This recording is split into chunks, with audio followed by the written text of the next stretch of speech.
மனம் விட்டு பேச, உணர்வுகளை பகிர, உங்கள் அடையாளம் கேட்காத, உரையாடல்கள் பதிவு செய்யப்படாத தற்கொலை தடுப்பு இலவச சேவை நேசம். அழைத்திடுங்கள் 0424222022. நேசம், வாழ்வதற்கோர் அழைப்பு. தற்கொலைகள் அதிகரிக்க காரணம் என்ன? தற்கொலைகள் அதிகரிக்க பல காரணங்கள் உண்டு. அதாவது நகரமயமாக்கல், பணம் சார்ந்த அல்லது மதிப்பெண் சார்ந்த சமுதாய கட்டுமானங்கள், தனிமை ஆகியவையாகும். நகரமயமாக்கல் பெரும்பாலும் கூட்டு குடும்பங்களையும் உறவுகளையும் நம்மிடமிருந்து பிரித்துவிட்டன. நகரத்தில் வசிப்போர் அருகாமை வீட்டில் இருப்பவர்களிடம் உறவாடுவதை விட அவர்களோடு தங்களை ஒப்பிட்டு பார்ப்பதே அதிகமாக இருக்கிறது.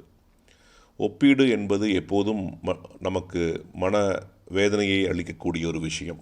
ஒப்பீடு என்பதை விட்டுவிட்டு ஒத்துழைப்பு என்கிற உறவு சார்ந்த எண்ணத்துக்கு நாம் மாறினால், இந்த நகரமயமாக்கல் நம் உறவுகளை நம்மிடம் விலக்கியிருந்தாலும் நகரத்தில் ஏற்படும் உறவுகளை நாம் ஆக்கப்பூர்வமாக பயன்படுத்தி நமது மன வலிமையையும் மனதிடத்தையும் மேம்படுத்திக் கொள்ள முடியும். தற்கொலை தடுப்பு சேவையில் நேசத்துடன் இணைந்து இந்த ஓராண்டில் தங்களது 4000க்கும் மேற்பட்ட மணி நேரத்தை அர்ப்பணித்த தன்னார்வலர்களை ஈரோட்டின் பெருமையாக கருதுகிறோம். நீங்களும் வாரம் 4 மணி நேரம் மட்டுமே கொடுத்து நேசத்தில் இணைய அழைக்கிறோம். விவரங்களுக்கு நேசம்.in வலைத்தளத்தில் பார்க்கவும்.